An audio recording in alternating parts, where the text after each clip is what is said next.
25장 역시 이스라엘 공동체의 안녕과 그 안에서 살아가는 개인의 존엄성에 관한 문제를 다루고 있습니다.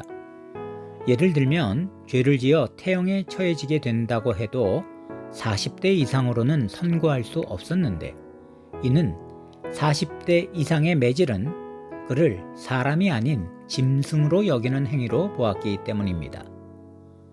아무리 죄를 지어 매를 맞는 벌을 받아야 한다고 해도 최소한 인간으로서의 존엄성은 보장받아야 한다는 의미인 거죠. 체벌이 인격을 파괴할 정도까지 가서는 안 된다는 의미입니다. 이런 인격적으로 사람을 대하는 것은 물론 동물에게도 일종의 권리를 보장해 주어야 한다는 규정도 있습니다.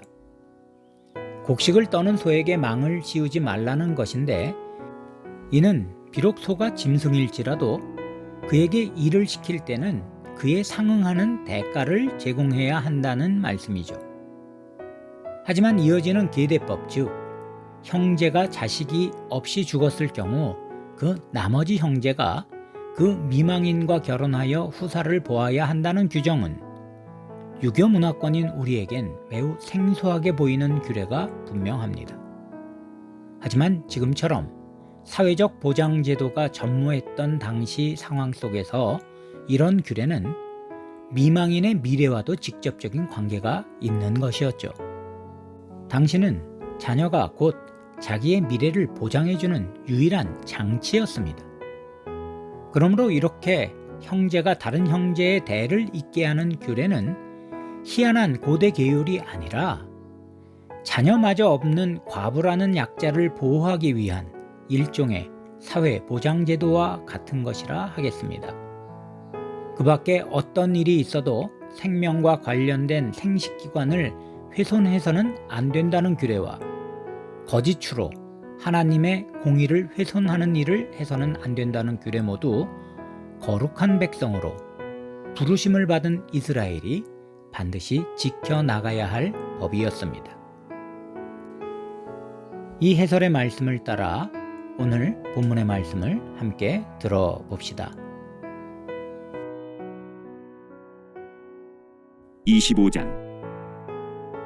사람들 사이에 시비가 생겨 재판을 청하면 재판장은 그들을 재판하여 의인은 의롭다 하고 악인은 정죄할 것이며, 악인에게 태형이 합당하면 재판장은 그를 엎드리게 하고 그 앞에서 그의 죄에 따라 수를 맞추어 때리게 하라. 40가지는 때리려니와 그것을 넘기지는 못할지니, 만일 그것을 넘겨 매를 지나치게 때리면 내가 내 형제를 경히 여기는 것이 될까 하노라. 곡식 떠는 소에게 망을 씌우지 말지니라. 형제들이 함께 사는데 그중 하나가 죽고 아들이 없거든 그 죽은 자의 아내는 나가서 타인에게 시집가지 말 것이요, 그의 남편의 형제가 그에게로 들어가서 그를 맞이하여 아내로 삼아 그의 남편의 형제된 의무를 그에게 다 행할 것이요, 그 여인이 낳은 첫 아들이 그 죽은 형제의 이름을 잊게 하여 그 이름이 이스라엘 중에서 끊어지지 않게 할 것이니라. 그러나 그 사람이 만일 그 형제의 아내 맞이하기를 즐겨하지 아니하면 그 형제의 아내는 그 성문으로 장로들에게로 나아가서 말하기를, 내 남편의 형제가 그의 형제의 이름을 이스라엘 중에 잊기를 싫어하여 남편의 형제된 의무를 내게 행하지 아니하나이다 할 것이요, 그 성읍 장로들은 그를 불러다가 말할 것이며, 그가 이미 정한 뜻대로 말하기를 내가 그 여자를 맞이하기를 즐겨하지 아니하노라 하면 그의 형제의 아내가 장로들 앞에서 그에게 나아가서 그의 발에서 신을 벗기고 그의 얼굴에 침을 뱉으며 이르기를, 그의 형제의 집을 세우기를 즐겨 아니하는 자에게는 이같이 할 것이라 하고 이스라엘 중에서 그의 이름을 신벗김 받은 자의 집이라 부를 것이니라.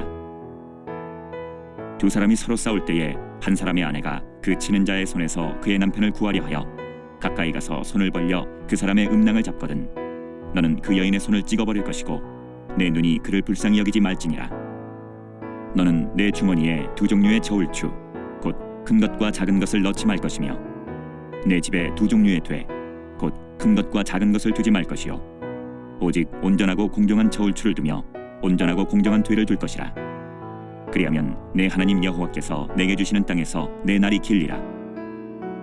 이런 일들을 행하는 모든 자, 악을 행하는 모든 자는 내 하나님 여호와께 가증하니라.